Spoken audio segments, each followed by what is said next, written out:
so happy today and forever. Ay mga mare, samahan niyo ako puta ngayon ng Batangas. Bakit? Bakit? Ay, abangan niyo yan mga mare. Mwah, mwah, mwah. Nakakuha nga po tayo ng lupa dito sa Batangas mga mare. Ipapauna ko na nga lang sa inyo na hindi pa po ako sumasahod sa FB ha. Akala ng iba ay ako po ay sumasahod na. Kainaman, ano, one trip pala ang ating followers. Kainaman kayo eh. Asawa ko laang ho ang nagtatrabaho hane. Sa sobrang excited ko nga mga mare ay hindi na ako makapagkatulog.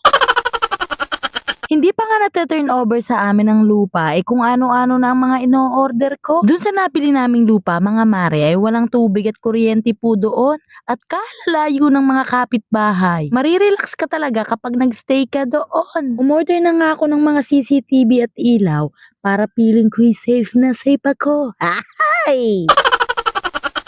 Dahil nga walang kuryente at tubig doon ay siguradong wala ring CR. Alam niyo na kung papaano. Flying saucer is the best medicine. Or the planting poo-poo is everywhere, everywhere. Kung makikita nyo nga mga mare, para ka na rin dumudumi sa totoong toilet. Toilet bowl, toilet bowl. Ano ba? Yan nga ay malalaman nyo kung saan namin gagamitin mga mare. Gumawa na nga rin si Darling ng poste ng CCTV pati na rin ng ilaw. Hindi naman talaga namin pinaghandaan to mga mare. At hindi rin kami sobrang excited. Kahit nga itong bike na ito ay hindi rin nakaligtas. Inayos na nga rin ni Darling para naman may pagkaabalahan itong aming bulinggit.